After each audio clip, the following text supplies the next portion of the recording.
US President Donald Trump has told Ukrainian President Vlodomir Zelensky that Ukraine won't get back Crimea, nor will it join NATO. This comes days after European leaders responded with angst to the Alaskan summit held between the US President and his Russian counterpart Vladimir Putin.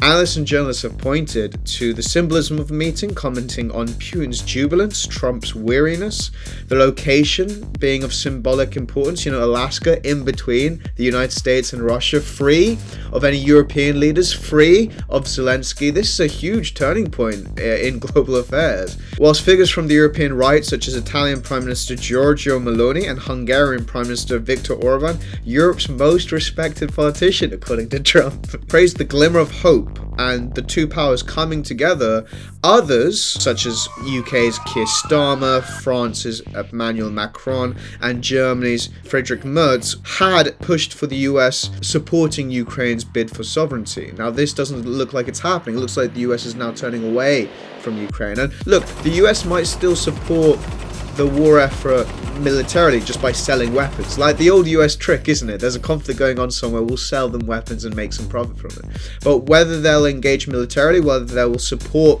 on the wider military front is now in deep question. It now looks unlikely. This begs the question, can Europe defend Ukraine by itself? And as things stand, it doesn't look good. With the commencement of Trump's second term, countries formed a coalition of the willing. This was a group acting together in areas such as training, weapons provision, and air defense regardless of US participation. In 2024, President Macron even hinted that some European countries wouldn't rule out troops in Ukraine under such a coalition. And yet, whilst the coalition can sustain arms, money, training, and so on, going toe-to-toe with Russia without America is a whole other matter. When you add Europe's standing armies up, they exceed Russia's. But there is a weakness in that Europe can rarely act in unison. They can rarely act decisively without one of them disagreeing or slowing the whole process down. By contrast, Putin's Russia can act much more decisively, and its military experience since 2022 has actually made it a lot stronger on the military front. Russia now possesses general staff with invaluable battlefield experience, unmatched by any military apart from Ukraine's. It has retooled its economy for long-term war production in ways that Europe hasn't. Since 2022, Moscow's make its workers work overtime, and in 2023, Putin pushed this even further and would fire board members if they disagreed. Civilian plants have been converted to churn out shells, tanks, drones. Russian TV is showing teenagers building in the world's biggest drone factory. Russia is deploying old Soviet tanks, refurbishing them, modernizing them, and then putting them out into the field. And this is the kind of industrial capacity that Russia has that Europe simply doesn't. We're going to get into why Europe is so behind on the military front in a bit. As of 2025, Russia is producing 3 million artillery shells annually, more than the US and Europeans combined. Russia spends 8% of its GDP on its military. Okay, it's become a wartime economy in ways that Europe spends between 2 to 3 and is not a wartime economy. Now, Europe hasn't just been standing idly by. You can see that the European arms factories have been expanding dramatically since the full-scale invasion of Ukraine. Between spring of 2021 and spring of 2025, the total area of arms production sites increased by 0.79 and 2.8 million square meters, representing an increase of over 254%. But without America, Europe's ability to defend Ukraine, let alone counter Russia, remains slim. The United States offers capabilities that Europeans simply don't have. I'm talking about nuclear weapons, I'm talking about logistics and strike power, I'm talking about intelligence, scale, and reconnaissance as well. For example, Putin has over 5,000 nuclear weapons, right? Now, if you take America away and you put him up against Starmer and Macron, who are Europe's only nuclear powers, right? France and UK. Between them, they only have around 550 nuclear weapons, right? And some people say, why does this matter? You only need a handful of nuclear weapons to destroy an entire country anyway. So why does Putin having an extra 4,500 even matter? And that's what I was thinking. But when you look into it, you start to understand why. Because let's say the UK and France strike Putin with their nukes first, right? They have 550 nukes, okay? And they they hit Putin's nukes, right? With 550, let's say they take out 550 of his nukes, right? Fine.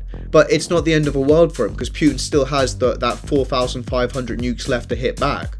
If Putin strikes Starmer and Macron first and takes out their 550 nukes, then Starmer and Macron have no nukes to strike back with and the game's over. Do you see what I mean? Why certain countries develop as many nuclear weapons as they can. Another thing Russia has is long-range strike power, which Europe just doesn't. They have these ballistic missiles which allow them to hit deep behind enemy lines. Putin could hypothetically take out power grids, rail networks, ammo depots, even government HQs without ever crossing the line. This has been a key feature of Russia's campaign in Ukraine. By contrast, Europe's militaries were rebuilt after World War II for territorial defense. They have short-range artillery, ground-based air defense, and smaller numbers of multi-role fighter jets. Countries like Germany, Italy, and Spain have almost no long-range missile arsenals of their own. France and the UK have a couple, with France having Scalp, Storm, Shadow, cruise missiles, and the UK with Tomahawks on its submarines. But these are in very small number. You can't compete with Russia's. It's the United States that provides the bulk of NATO's long-range firepower.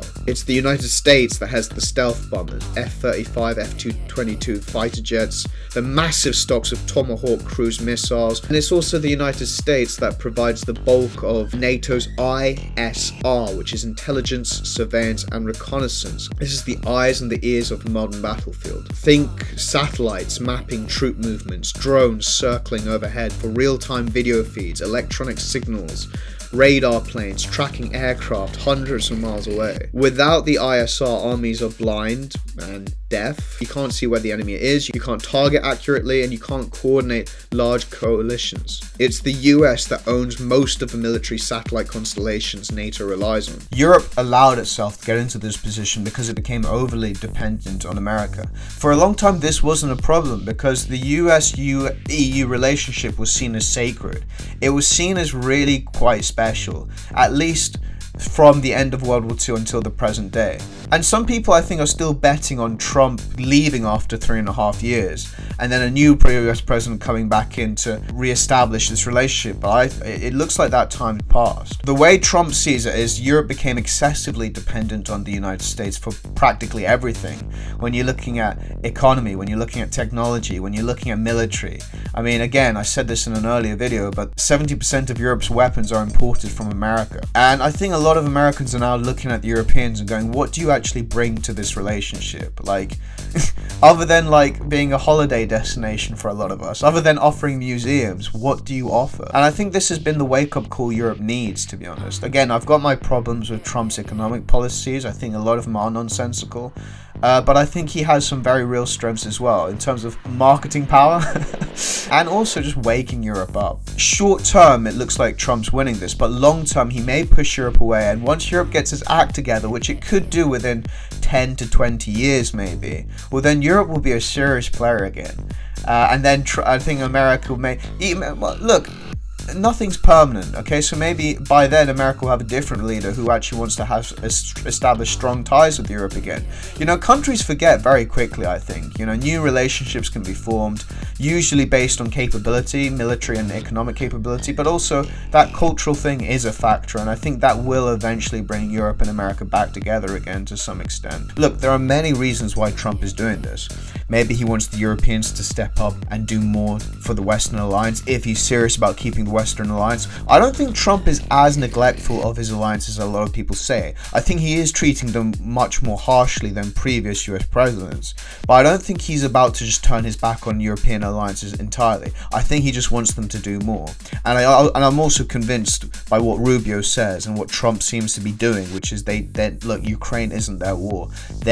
US is no longer the force it used to be. Its capability has diminished in economic terms, certainly, and so it needs to be more. This is reminiscent of the Nixon and Kissinger era, when the United States suddenly had to be more selective about which fights it picked and which ones it abstained from. You're seeing a general pivot towards Asia. Trump going up and shaking hands with Putin isn't going to force Putin away from Xi. I think Russia is now economically much closer to China than it has been with America, and the long-term trajectory seems to be going that way, where Russia will become increasingly reliant on BRICS and the Eastern Bloc more so than the Western one. But if Trump manages to keep Putin on side just a little bit, well then that still gives China that little bit of fear that Moscow could align with America, perhaps perhaps in some military ways, perhaps in some alternative ways.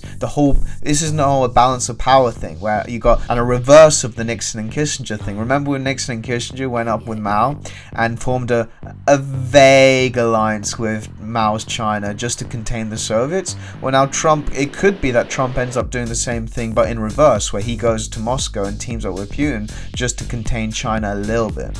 Guys, many thanks for watching. If you've enjoyed this video, then do give it a thumbs up. If you're new here, subscribe. World Order covers all things geopolitics, macroeconomics, and tech. I'll be back again in the next few days with a new story. Take care. Bye-bye.